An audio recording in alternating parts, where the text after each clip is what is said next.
What's up guys? Welcome back to another tutorial. So, in this tutorial, pag-usapan natin yung part 2 ng if-else. So, nested if-else. So, part 2, nilagay ko na ng part is part 2. By the way guys, just want to say na if you want to see me go live, play games, so you can go to https or facebook.com. Just type facebook.com/Angel's default skin. Or you can search Gel's default skin sa Facebook. So makikita niyo na yan. So eto guys, facebook.com/Gel's default skin and @Gel's default or @Gel's default skin. Search na lang sa Facebook. Search. So eto rin pala yung Twitter ko. So anyway, so dito guys sa if else, let's just I'll just make a very simple example. So for example, if 2 is greater than 0, print, let's just say yes, 2 is greater than 0. If for example 4 is less than, let's say 2, let's just say print, not print f. why print f? Yes, 4 is less than 0. Of course alam natin na false to, so yeah. So else, let's just say else print all of the conditions above were not true. So it means alam niyo to. So I'm not going to explain everything dito. So I'm just going to explain the thing about nested if else. So tandaan niyo guys, so nested if else, if ever nagnested na yung if else niyo, always remember na yung rule is it's just the same. For what I mean by rule is, for example, eto, di ba dito sa if 2 is greater than 0, di ba dito, this will be true because 2 is greater than 0 naman talaga. So if we run this, ayan, yes, 2 is greater than 0. So kapag rinan natin yan, wait, teka, ulitin ko nga. So kapag rinan natin yan, 2 is greater than 0. Okay, so ulitin ko, anything that is inline dito. So anything, ito, what I mean by inline, so once you press enter, anything that is inline dito is part siya ng if na to. Okay? So kapag may linagay ka na ditong text, this will be basically a syntax error. Yeah. So wag yung gagawin yun syempre. So yeah, invalid syntax. So just yun lang yung rule or yung syntax na kailangan yung tatandaan. So, kasi sa ibang, again, as I've said, sa ibang programming language, iba naman yung rule. So, may curly braces doon. So, kapag naglagay ka ng, di ba sa, for example, in C or in other languages, kapag nag-if else ka, ganyan. So, kapag nag-if else ka, so, wait, teka lang. So, na-shift, kasi. Kapag nag-if else ka sa ibang programming languages, by the way, ini-include ko kasi at least mag-familiarize kayo. Sa ibang programming languages, kahit maglagay ka dyan ng code, kahit maglagay ka ng code na hindi inlined, hindi siya inline, kahit ganyan, or minsan kahit ganito, still, it will work cause yung syntax ng language na yon or yung programming language na yon is kung ano yung nasa loob ng ang tawag dito ng curly squiggly brackets, ng curly brackets na to, kung ano yung nasa loob nito is yun yung part ng if condition na yon. So kaya sa ibang programming languages nagwo-work to, like C, Java, ganyan. So basically in Python hindi naman ganoon. So yun nga, anything that you have to follow na yung inline, yung alignment niya, so ganyan. So kailangan mong sundin. So kahit guys kapag nested if kayo, yun ang sinasabi ko. For example, eto true to, diba? So this will be true. So we know it's true. So kapag may if na naman tayo dito, for example, if 1 is equal to 1. So let's just say, oh, mali. Lagay ta dito para ma-print to. Ganyan.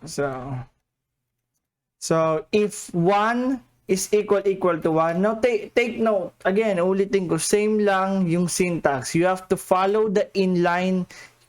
Once you press enter, okay. So, once you press enter, I'm just going to say na, yes, 1 is equal to 1. 1 is equal to 1. So once you press enter, anything that is in line, again, anything that is in line, ayan, this is the line. Once you mag-press lang kayo ng enter. What I mean by inline, guys, yung katapat, yung pantay nito. So anything that is naka-inline dyan, na pantay sa dyan, is part ng if na to. If condition na to. Now, what if I put, for example, naglagay ako dito. For example, eto, tingnan nyo to. For example, hello, guys. Thank you so much for the support. Love you guys. Thank you so much for the support talaga. So, ganyan. Tingnan nyo to.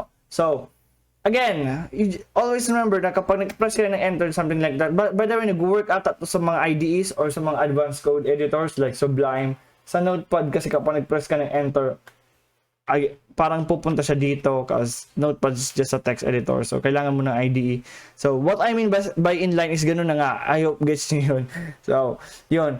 Dito, kapag etong if 2 is greater than 0, so, anything that is inline dito, ayan, kita nyo to, is part siya ng if condition na to. So, it means na etong if 1 is equal to 1 is part siya ng condition na to if mag-true to. Okay? Gets? So, if I run this, so, wait, hindi ko muna i-run. I-breakdown muna natin. So, again, this is true. So, ipiprint niya to. This will be printed out. And, etong condition na to is part ng condition na to na 2 is greater than 0 cause again kapag it is inline siya, pantay siya. Okay. So, once na ganon, check niya kung if 1 is equal to 1, so ano ba? What's the answer? Is it true or false? It's true cause 1 naman talaga is equal to 1. So, again, anything once you press enter, anything that is in line with this, dito, maglalagay ako ng comment. Anything na in line with this, pantay dito, will get executed once this condition is true. Okay, so once we print this out, ipiprint yan. So, yeah. Yeah, ayan. Nakita nyo yes. Ayan, print yung yes. Then, yes, 1 is equal to 1. Then, thank you guys for the support. Now, ito yung sinasabi ko. What if I press space, backspace here, nag-delete ako? Parte pa ba siya nito? Is this print, hello guys, thank you for the support, parte pa ba siya nito? What's the answer? True or is it yeah, yes or no? It's basically no. Kasi as I've said, anything, once you press enter, titingnan nyo lang talaga guys yung alignment. Sa una, siguro, if you're a beginner nito, talagang malilito ka talaga. Pero dahil lang sa spacing, pero masasanay lang naman yung utak mo once you keep coding on Python. So, that's okay. So, once you press enter, again, anything that is in line, nakikita nyo in line dyan. In line itong, nung nag-press ako ng enter. So, kung titingnan nyo, hindi na siya pantay, okay? So, kanino na to? Like, saang part na to? Excuse me. Saang part na to? Saang part na to? Of course, part na siya nitong 2 is greater than 0. Because once you press again enter dito, is titingnan nyo, pantay na siya dito. Ayan. It is already in line with the eto. Once you press enter, again, once you press enter, ayan, titingnan nyo, ayan. So, di mo naman kailangan like mag-press ng enter para makita kung inline. Well, sometimes ginagawa ko yan actually. Well, kailangan mo lang tingnan, sa sarili mo na yan eh. Sa sarili mo na yan, ikaw nang titingin yan, like, titingnan mo lang, like, saan ba to? Like, ganyan. Is it part of this? Ganyan. So, nasa mata mo na yan. Pero sometimes I do it, like, pinipress ko yung enter, tinitingnan ko kung inline. Yeah. That's something like in me. It's up to you kung, like, gagawin nyo yun. Pero, it's something lang sa akin, kung mag-aakin lang yun, like, personal thing ko lang yun as a programmer na tinitingnan ko. So, for example, eto, let's make this false para makita nyo na this will not be executed na, pero eto, this will get executed cause part na siya nito. Okay? So, once we run this, okay, clear ko lang mo. So, once we run this, save, don't forget to save once we run this. Ayan. So, yes, 2 is greater than 0. And hindi na to na-execute. Bakit hindi na to na-execute? Kasi 1 is equal to 2 is actually false. So, hindi ito ma-execute. Hindi ito ma-execute. So eto, na-execute to. Kasi as I've said, parte na siya nito. Okay? So, again guys, if may elif kayo dito, may elif, for example, may elif kayo dito, 1 is greater than, for example, 0, of course, true to. Yes, 1 is greater than 0. True to. So, again, anything that is in line naman, anything that is in line naman dito, it will get executed once this is true. Okay, so basically guys, I'm not going to isa-isahin ko na like, ano. So, ganun lang naman yung, what if may if pa kayo dito? For example, 9 is greater than 0. So, again, anything that is in line, titingnan nyo lang talaga yung line. So, yung alignment lang talaga. For example, 9 is greater than 0. So, anything, kapag press mo yung enter dito, anything that is in line dito, ayan. So, anything, for example, naglagay ka dito ng code, blah, blah, blah, blah. So, once you press enter, tandaan nyo lang, any code that is in line with this is part ng if condition na to. Okay? And this if condition, mangyayari lang to or ma-execute lang tong condition na to if ever this is true. Of course, di ba? So, at the moment, it is true. So, again, guys, kung may if na naman kayo, again, same concept, press nyo lang enter, tingnan nyo lang kung yung inline, and anything that is inline down is any code na ilagay nyo doon, functions, for loops, kahit ano, it will get executed. At once, mag-true lang yung specific condition na yon. So, I know, guys, medyo nakakalito lang talaga, like, tingnan nyo, nakakalito lang talaga sa una. Pero sa una lang yan guys, mas masanay kayo kasi ganyan talaga ang Python, like sa spacing siya, very very sensitive, ganun. So, unlike nga, as I've said, sa ibang programming languages, like ganun, lagay mo lang sa isang tinatawag ng curly brackets, and once nasa loob lang siya, kahit anong spacing pa yung ilagay mo dyan, kahit ganyan pa yan, it's okay, it doesn't matter cause ganun yung design ng programming language na yon, ganun yung syntax niya. So basically yung syntax niya. So unlike dito sa Python, we have to follow the rules na ayan, we have to follow the alignment ganyan. So take note, you have to be very careful lang sa mga ganun cause it causes some syntax error kapag namali mo yung spacing ganyan. So again guys, dito it's just the same kapag maglalagay ka ng if for example, let's do some strings naman. For example, if dog is equal to cat, of course, this is false kasi hindi naman equal ang string na dog sa cat. So, print, for example, dog is equal to cat. Something like that. So, again, anything, if ever true to, if ever this condition is true, of course this is false, pero if ever it is true, so anything that is in line, again in line dyan will get executed, and it is part of the if condition here kapag true to, kapag true. And again, kahit mag-elif ka, then for example 1 is for example less than or equal to 0, anything that is in line dito, again 1 is greater than equal to 0. So, again, anything that is in line, kapag when you press enter, anything that is in line dito, ayan, dyan, papunta dyan, is part ng condition na to. Once this is considered to be true. Okay, ganun lang naman. So, again, kahit ilang nested pa yan, nested ka pa papunta dyan, basta you have to follow the spacing. So, yun lang yung titingnan nyo, guys.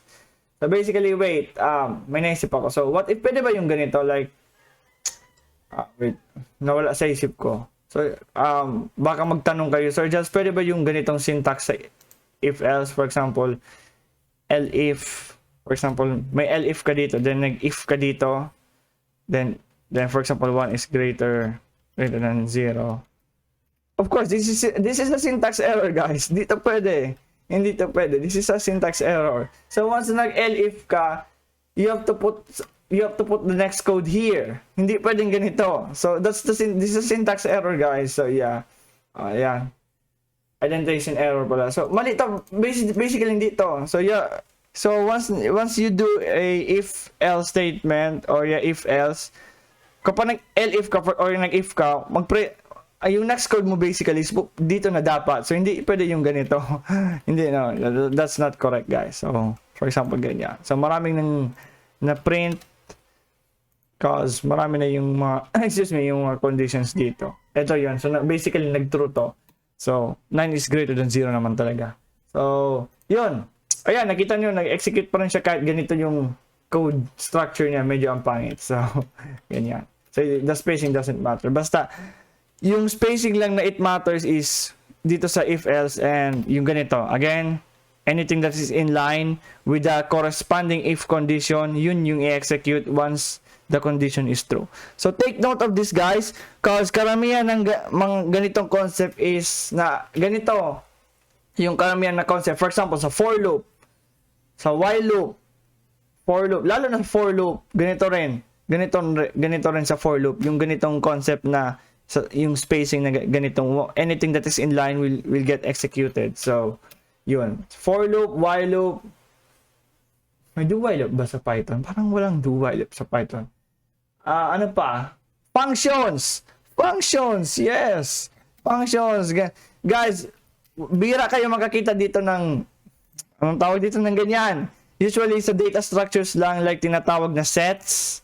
So soon it will be sa tutorial, pero what I'm saying is sa mga for loops, if else, walang ganito like you usually do in C, Java or C#, something like that, C++. So yun, guys, basically that's it. So yun, thank you so much, guys, for the tutorial, and don't forget, guys, I have a Discord server and yung link will be in the description below. So again, if you're following sa Facebook page ko, and I suggest you do follow and like also, guys, thank you so much, para at least updated kayo sa kung ano man yung nagaganap, cause I just made my Discord server. So I made that Discord server, so merong dalawang organizations or categories pala, yung isa sa gaming, isa sa programming, cause I do gaming rin, naglalaro rin ako, so I hope you support me, guys. So I usually play Fortnite, and usually Fortnite and sometimes Valorant, Dota 2, LOL. Ginawa ko yung category na yon, yung isa gaming, sa programming. So if you're a programming enthusiast, tama ba yung word? So if you're a coder, coding programmer, so I suggest na you join the Discord server and keep basa-basa ka doon or keep yourself updated doon sa Discord server, cause for example, if you have any questions like with your projects, cause sometimes personally ako nagiging busy ako, like may ginagawa like that, so sometimes may mga nag-message sa akin, which is okay lang naman. I am willing to help talaga ako, but sometimes I'm really busy, ganyan. So if may questions kayo, like gusto nyong like kailangan nyo ng tulong basically, so you can post it on the programming category sa Discord. So at least some people, may mga ibang tao na, for example, yung mga nanonood ng tutorial ko, so probably they can help, and also yung mga other programmers dyan na mga super galing, like probably matulungan kayo. So kumaga, this community is for us to like help each other, especially right now. So especially dito sa programming part, cause I know ang iba tulad ko rin nahihirapan sa una. So yun, I hope na we can build a community, nagtutulungan tayo, and at the same time probably matulungan mo rin yung iba, cause from the experience you got then. So yun, guys, again, the link is in the description below. I can't paste the link here, so sa description na lang below ng video na to, cause as you can see, walang internet to. Converge, of course. Converge lang. Ganyan talaga ang Converge. It's so annoying. I'm really pissed right now. So to lang. So yun, guys. Thanks so much, guys. Thanks so much. Join the Discord server. Also, don't forget to subscribe and like and follow my Facebook page here. So stay updated, guys. So thank you so much. Thank you and thank you.